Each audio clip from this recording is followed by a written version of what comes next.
Eric is being a hypocrite. He talks about helping the little man, but in truth it's all about profits. That is why the world title match has the rich boy, Brian Miles, in it. Brian was handed the title. It is not Eric's fault, though. See, he is the end effect of a system. A system that is about capitalism, individualism. This system promotes the idea of coveting, greed. It tells us that we should want things that are not essential to our survival. Eric is a product of that system. He tries to fight it. He tries to think that he is a good person, has a good heart, wants to help people. But what he doesn't understand is that that is part of the system too. That it's part of the layer that they want to put on top. The frosting that they want to add to the pile of crap that this system is. And he believes in that frosting. So much so that he doesn't see the crap below it.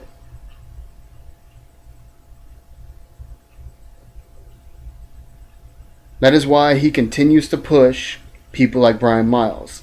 That is why when I first came into the Fed, he wasn't hanging out with people like Bray or, Tum Tum or some of these others. He was hanging out with Brian Miles. He was hanging out with those that had the money.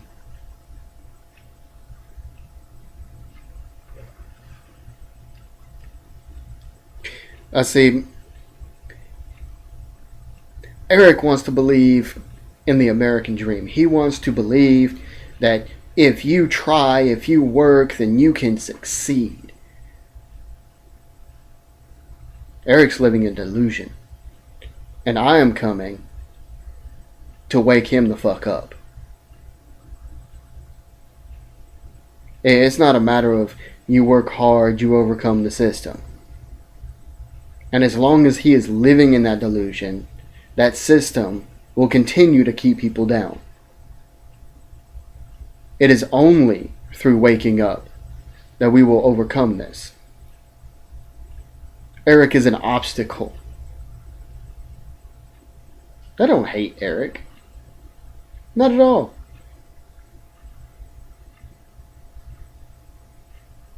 But if I have to beat some sense into that man, then that's what I'm going to do. Because this ain't about me. This ain't about Eric. This is about the people. The proletariat revolt is here. The people. The real people.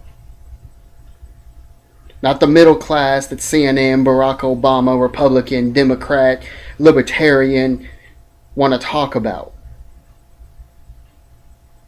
No, it's the group that they want to ignore. The ones that they want to pass off. I'm talking about the working poor.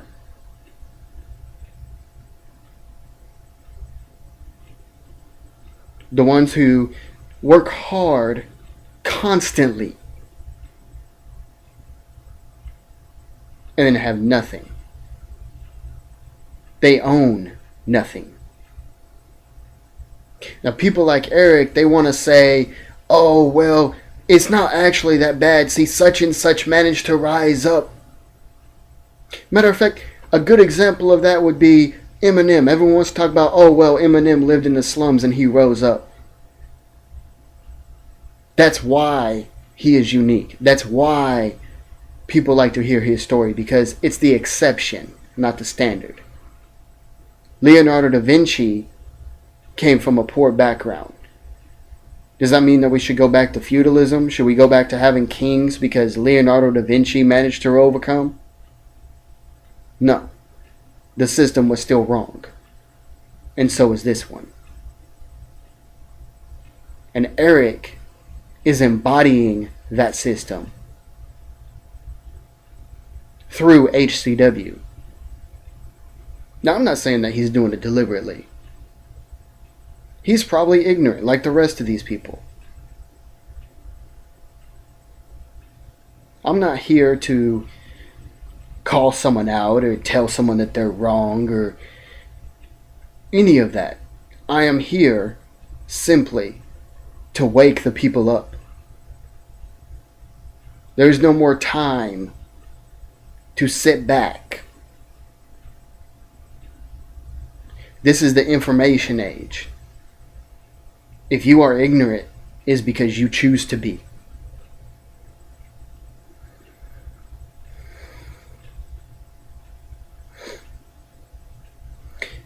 You see, Eric has given back.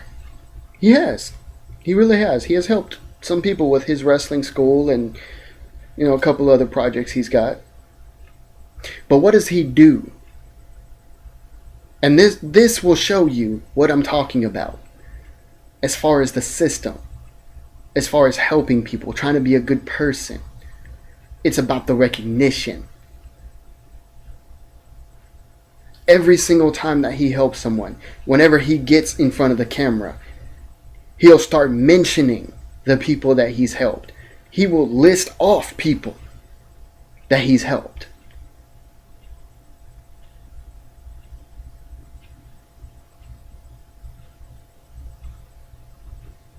It's all about the recognition. They're trinkets for him to show off. And that goes back to the individualism of the capitalistic society. See, one way or another, it all ties in.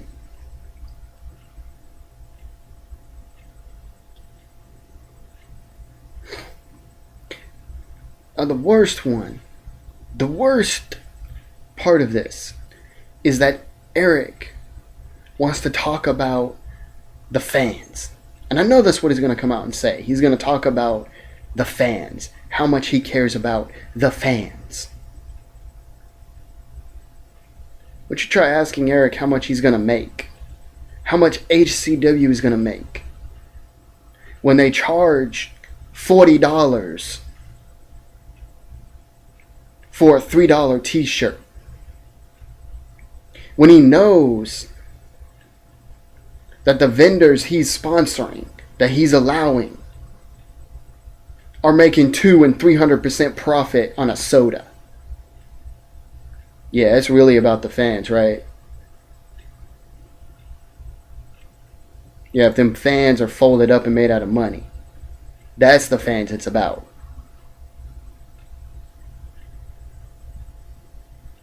Now, I'm not saying people shouldn't come to the event. Come on. Come and watch it. Be entertained. But no,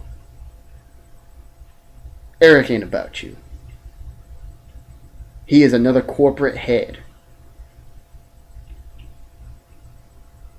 And I don't have to prove it. Not even in the least. His associations, his colleagues, who he placed as the world champion when he reopened those doors. All of it is proven for me. All I have to do is say, look, and there it is.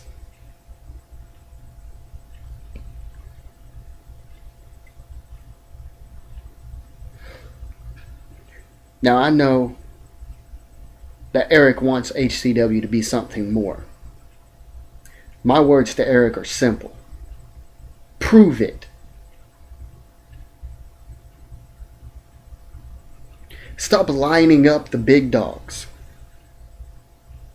to be the face of your company.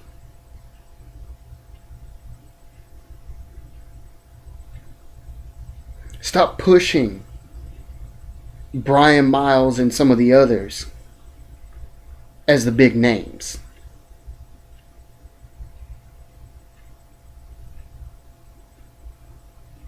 Now that's just the top of all of this.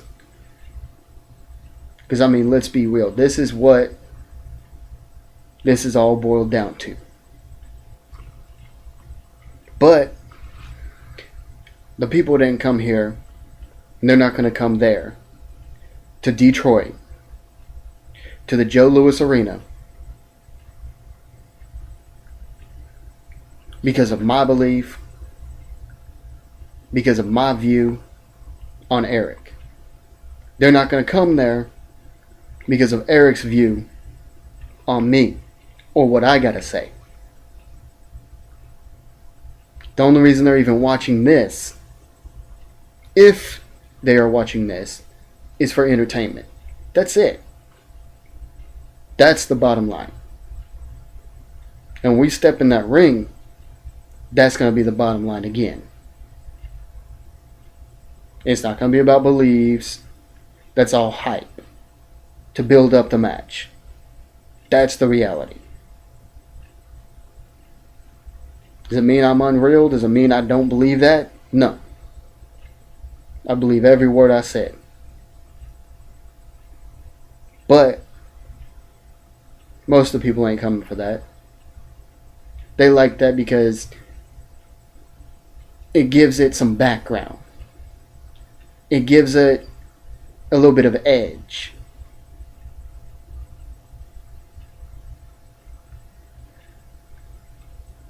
It's why Rocky and Rocky 3 were big hits, while Rocky 2 just barely made the office.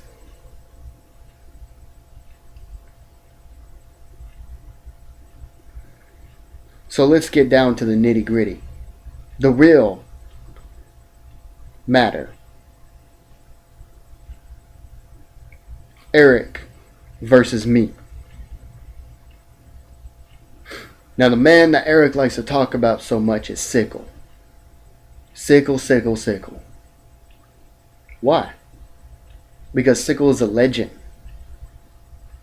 Anywhere you go in this business, they know who Sickle is. It's just the way it is. He's established himself. He's proven himself time and again. He's probably trained more people than he can forget.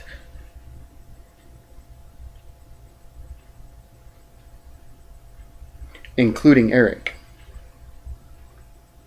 And he likes to remind us of that. A lot. Now, who else did Sickle train? We all know he trained a lot of people. He's contributed a lot to the business. He trained me, among others. And others that were with him trained me, including Scott Stonewall, Alexander James, Sickle's older brother,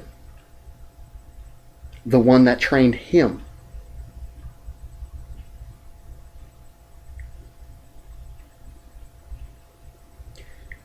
Now, while both of us were trained by Sickle, Eric and I have another commonality in this particular avenue. We have both been in the ring with Sickle, officially, not for sparring, but for an actual match. And let me ask you something, Eric. How'd that turn out for you? We all know the answer. The teacher proved that he was better than the pupil. But in MCW, Motor City Wrestling, right here, well, I guess it's really not right here, but where we're going, Detroit, I beat Sickle and Scott Stonewall. 2 of my trainers in a 3-way match. Loser leave town match.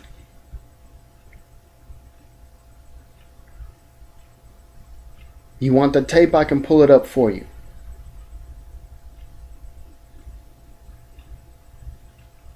Now, I could be wrong. Maybe you've only faced him once. I believe it's been more than once.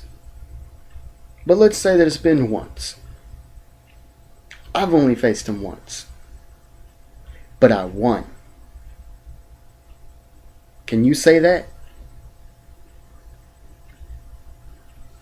Now I know that you yourself are a legend. In a sort. I mean, let's face it, neither one of us are Sickle.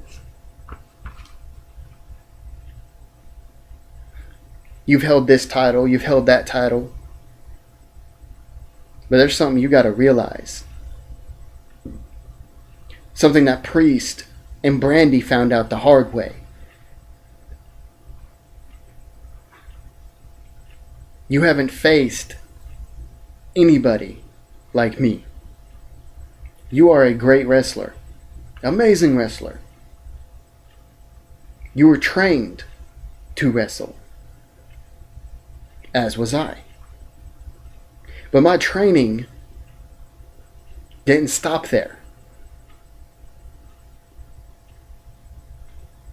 Sickle was an amazing wrestler. Why did I beat him? Same reason I'm going to beat you. Because that's what he knew. Wrestling. Oh, he knew different styles of wrestling. But he knew wrestling. I'm bringing something else altogether into this ring. I'm bringing Aikido. Mixed martial art. And something that you would never relate to. And that's called straight up fighting.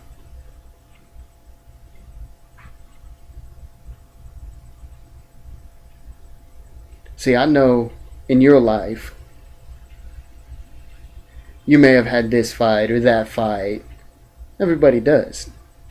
You had one or two in high school. Maybe you bumped uglies a couple times with a couple kids over in elementary school.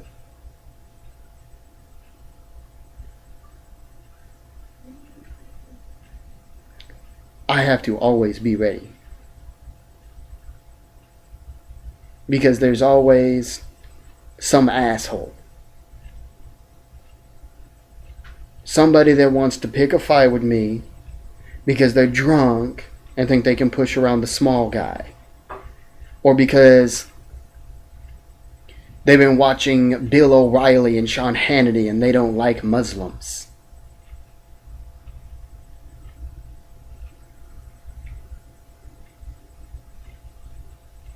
What do you know about that? Nothing. Oh, I know you grew up in Chicago. But what does that mean? Not a damn thing.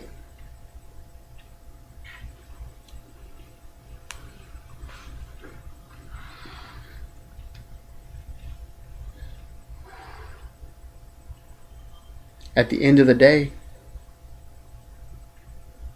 the fist of the people shall rise up. The fire of the coup d'etat shall be lit. The proletariat revolt is coming.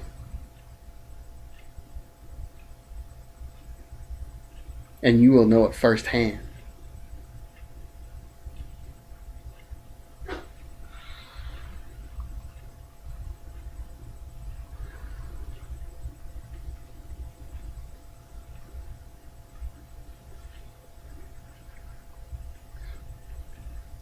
Now let's put all of that aside for a second.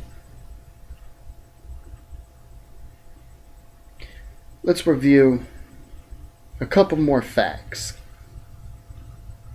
You're going to come out, talk about how you can beat me, how you can do this, that, and the other.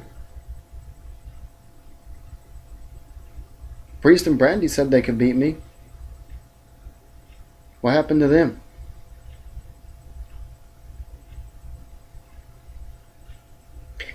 Hector Venegas faced me in a pyramid cage match with multiple other contenders, and we were the last two. Oh, he won. I will credit him to that. He won. There's no rewinding history.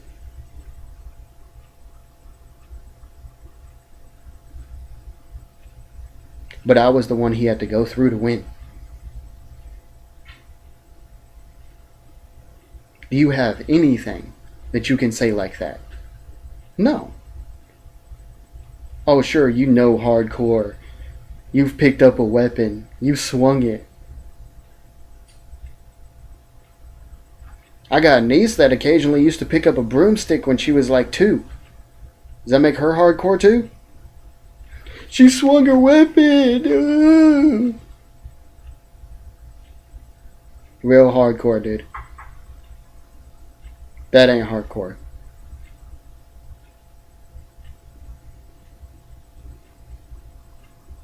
Hardcore is not about the weapon. But I'm going to teach you that too, boy. And you're going to learn what Fathi is all about.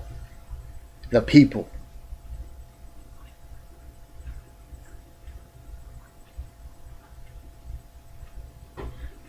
If I was in this for just me, I wouldn't be saying half the stuff I'm saying. Because it wouldn't be about that. It'd be about the glory. Ooh, I get to beat Eric Herrera because he's so awesome. He's done so much.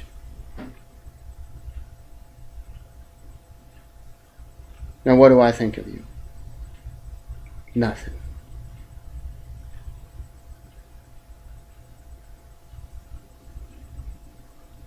Because in my eyes, you haven't done anything real. Oh, you opened a wrestling school? I know a guy down the way opened a gas station. Congratulations.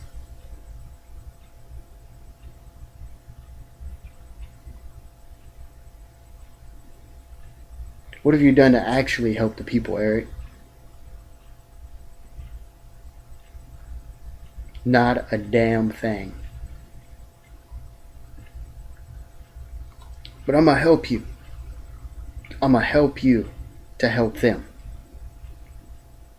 By waking you the fuck up.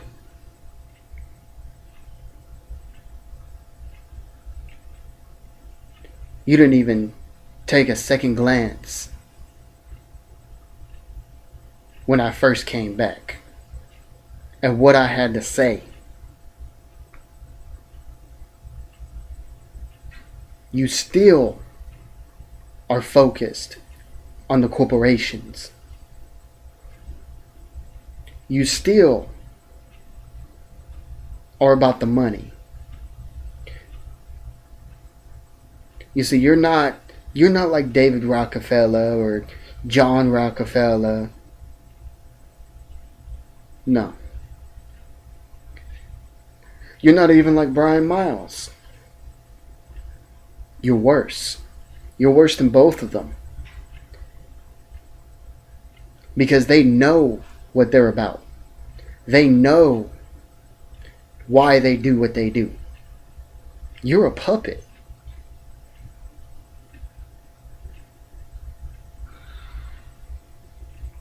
And I'm coming to cut the strings.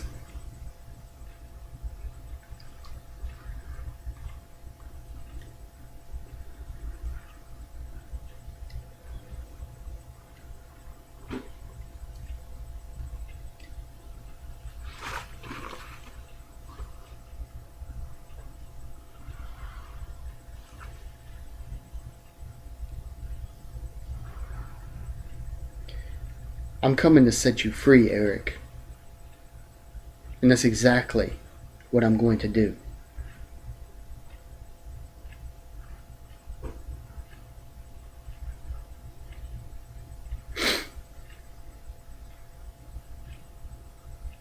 And it's only appropriate, I guess, that we're going to the Joe Louis Arena.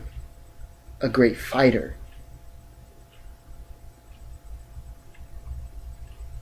Matter of fact, you think about that for a minute. Some of the most well-named boxers in history. And what separated them from the other ones? What made them so legendary? I mean, sure, there's Joe Louis, Muhammad Ali, Mike Tyson, but there were other champions, obviously. Well, why don't we know their names? Because they weren't great fighters. They were great athletes. You're a great athlete, Eric. Held several titles. But I'm a great fighter.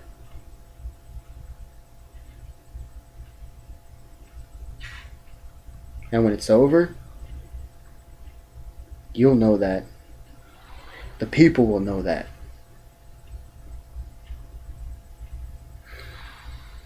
And when it's over, the revolution can begin.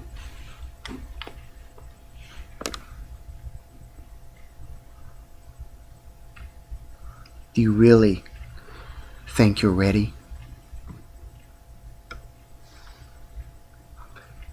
But in the meantime, Assalamu alaikum.